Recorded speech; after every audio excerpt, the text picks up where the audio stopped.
దేవునికి స్తోత్రం కలుగును గాక. ఈరోజు దేవుని వాగ్దానం శుభ కార్యక్రమం మనందరినీ కూడా ప్రేమపూర్వకంగా ఆహ్వానిస్తూ ఉంటున్నాము. నేటి లేఖన భాగము యెషయా గ్రంథం 54వ అధ్యాయము 3వ వచనము.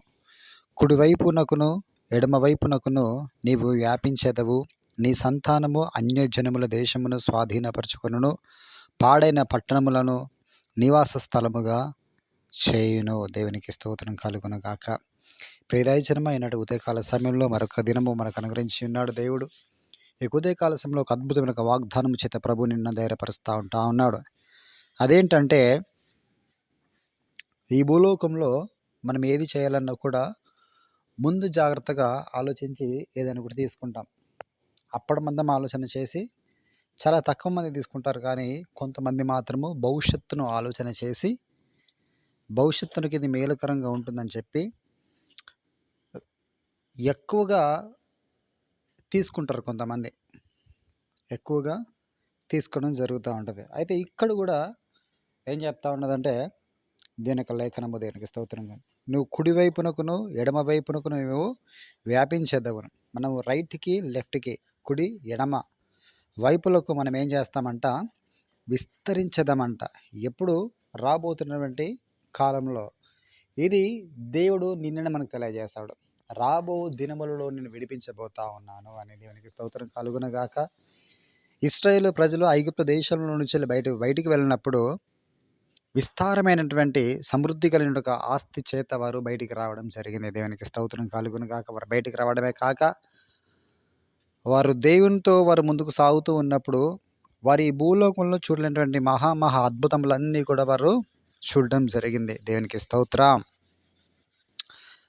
ప్రభు ఈరోజు నీకు ముందుగానే తెలియజేస్తా ఉన్నాడు, నీవు కూడా అన్ని మహా అద్భుతమైనటువంటి కార్యములు చూడబోతా ఉన్నావు. కాబట్టి ఈరోజు నీకు ఏదైతే స్థితి కలిగి ఉన్నదో నీ బాడీ మొత్తం నువ్వు ఫ్రీ చేసేసుకో.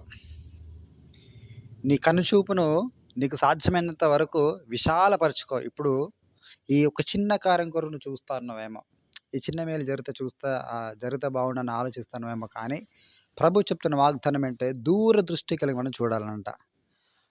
ఊహకు మించినటువంటి ఒక కార్యము దేవుడు నీ జీవితంలో చేయబోతా ఉన్నాడు. కాబట్టి నువ్వు ముందు నుంచి వెళ్ళే ఆ చూపు చూస్తూ దాని కొరకు ప్రార్థించాలి. దేవునికి స్తోత్రం కలుగును గాక. దేని కొరకు అంటే, పాడైపోయిన ప్రతి స్థలమును కూడా మనం ఏం చేస్తున్నాము, కట్టబోతా ఉన్నాం. దేనికి స్తోత్రం, హల్లెలూయా. ఇతరుల యొక్క దేశమును మనం స్వాధీనపరుచుకునబోతా ఉన్నాం. పాడైపోయిన ప్రతి పట్టణము కూడా మరలా ఏం చేస్తాం, నివాస స్థలములుగా చేయబోతాను. ఇది దేన్ని బట్టి అంటే, ప్రభు యొక్క మహాకృపను బట్టి మాత్రమే. ఈ భూలోకంలో ఖరాబ్ అయిపోయింది అందరూ ఏం చేస్తారంటే పడేస్తారు. మనం పడిగొట్టిన దాన్ని నివాస స్థలముగా, పాడైపోయిన దాన్ని మరలా బాగు చేసి మేలుకరంగా చేసే వారంగా ఈ భూలోకంలో చూసుకున్నట్లయితే రిఫార్మేషన్ బాగా జరుగుతూ ఉంటుంది. అప్పుడప్పుడు యూట్యూబ్లో కొన్ని వీడియో చూస్తూ ఉన్నప్పుడు రిఫార్మేషన్ అంటే చాలా కొత్త పద్ధతులను చూడడం జరిగింది. చెత్త ద్వారా, ప్లాస్టిక్ ద్వారా కావచ్చు, లేకపోతే మన ఈ కొబ్బరి చిప్పలు కావచ్చు, పొట్టుతోటి అసలు కొన్ని రిఫార్మేషన్ చూసినప్పుడు నాకు ఆశ్చర్యం అనిపిస్తుంది. అబ్బా, వీటితో ఇంత ప్రయోజనకరమా, మేలుకరమా, శరీరానికి ఆరోగ్యకరమా అని చెప్పేసి చాలా ఆశ్చర్యం అనిపిస్తుంది.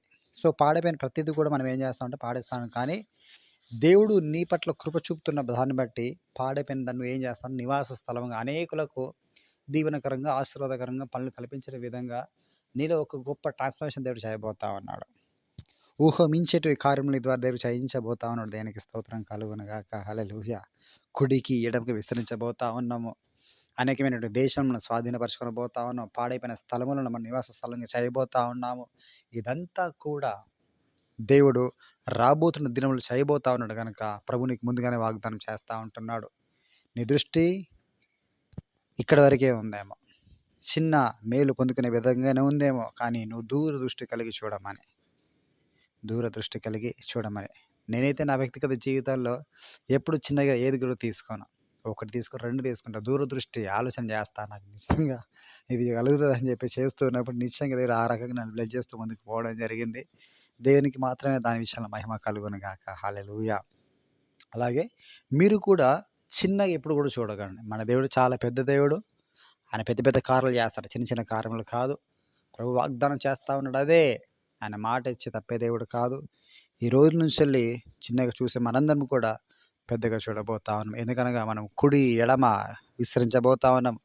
దేశంలో స్వాధీనపరచుకోబోతా ఉన్నాం. పాడైపోయిన వాటన్నిటి కూడా మరలా కట్టే వారముగా ఉండబోతా ఉన్నాం. దేవునికి స్తోత్రం కలుగును గాక. మీ వ్యక్తిగత జీవితాలకు వాగ్దానం ఏదైతే తీసుకుంటారో, ఏ కోణంలో మీరు తీసుకున్నా కూడా దాని విషయంలో మీరు దీవించబడబోతా ఉన్నారు. దేవునికి స్తోత్రం. ఈ వాగ్దానము నిశ్చయంగా మనకు జీవితాల్లో నెరవేర్చును గాక. ఆమేన్. ఈ యొక్క వాగ్దానం విషయమై ప్రార్థన చేస్తూ మనం ముందుకు సాగుదాము. స్తోత్రం, స్తోత్రం, స్తుత్రం. స్తుతి ప్రభువా, పరిశుద్ధుడా నీకు వందములయ్యా. ఈరోజు చక్కటి వాగ్దానం మాతో మాట్లాడారు ప్రభు, నీకు వందములయ్యా. అవునయ్యా, కుడి ఎడమ మేము విస్తరించబోతా ఉన్నాము. పట్టణములు స్వాధీనపరచుకొనబోతా ఉన్నాము. పాడైపోయిన స్థలములు ప్రభు మేము నివాస స్థలములకు చేయబోతూ ఉన్నాను ప్రభు. మాలో అనేకులు తండ్రి ఆయా రీతులుగా ప్రభు భిన్నమైన ఆలోచనలు కలిగి భిన్నమైన పరిస్థితులు కలిగిన ప్రభు తన యొక్క వాగ్దానం అన్నీ మేము స్వీకరించి దాని ప్రకారంగా ముందుకు పోతుండగా నా తండ్రి, మా వ్యక్తిగత జీవితంలో ప్రభు ఈ బలమైన కార్యం తన్ను జరిగించి మీ నామమునికి మహిమ తెచ్చుకోవాల్సిందిగా ప్రార్థిస్తున్నాను. అనగా నా తండ్రి, ఒక్కటి గర్భఫలం కావాలనుకున్న వారికి నా తండ్రి 3, 4 ఇటుకి ఎక్స్పెండ్ చేయబోతున్న ప్రభానికి వందనం తెలియజేస్తున్నాను. వ్యాపారం కొద్దిగా ఉన్న దాన్ని ప్రభావ విస్తరింపజేయబోతుందని వందనం తెలియజేస్తున్నా తండ్రి. స్థలం చాలని తండ్రి, కస్టమర్స్ పట్టినటువంటి ఒక మంచి బిజినెస్ ఇవ్వబోతున్నదికి వందనం తెలియజేస్తున్నా ప్రభా.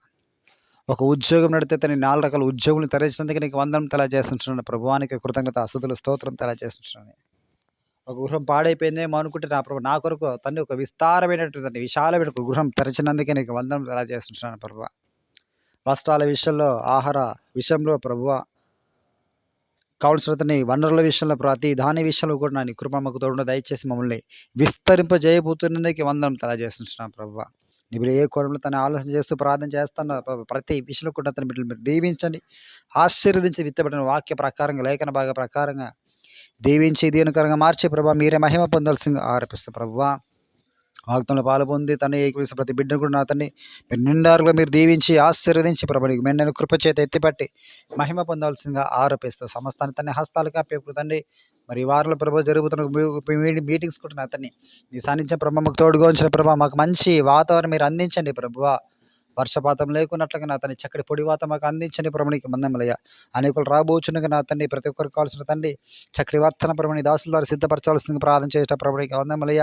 ప్రాముఖ్యంగా నా తండ్రి వాటన్నిటి కొరకు నా తన కావాల్సిన ప్రత్యేక ఈవీని కూడా నా తండ్రి సిద్ధపరచండి. ద్వారము తెరిచి ప్రభావ ఇక మీటింగ్స్ ద్వారా ప్రభావ గ్రామానికి రక్షణ వచ్చే ప్రతి ఒక్కరు కూడా నా తండ్రి వారి కుటుంబీకులందరూ కూడా దీవింపడినట్లుగా నా తండ్రి వారి దేని కోసం వస్తున్న ప్రభావ ప్రతి ఒక్కరితో ప్రభావ నీవే ఆధ్యాత్మికంగా ప్రవచనాత్మకంగా నా తండ్రి నువ్వు ఉద్దేశించి మాట్లాడి బలపరిచి స్థిరపరిచి మహిమను మీరే పొందాల్సిందిగా ఆరోపిస్తూ వారు వచ్చిందని ప్రభావ నూతన ప్రతిఫలం పొందుటకు కృపచేత ఎత్తిపట్టాల్సిందిగా ప్రార్థన చేస్తూ సమస్త హస్తాలకి అప్పచెప్పుకుంటూ యేసుక్రీస్తు వారి పేరిట అడిగి వేడుకుంటున్నాము పరమ తండ్రి. Amen, amen, amen. God bless you. దేవుడు వీళ్ళందరినీ కూడా నిశ్చయంగా దీవించి ఆశీర్వదించును గాక. ఆమెన్.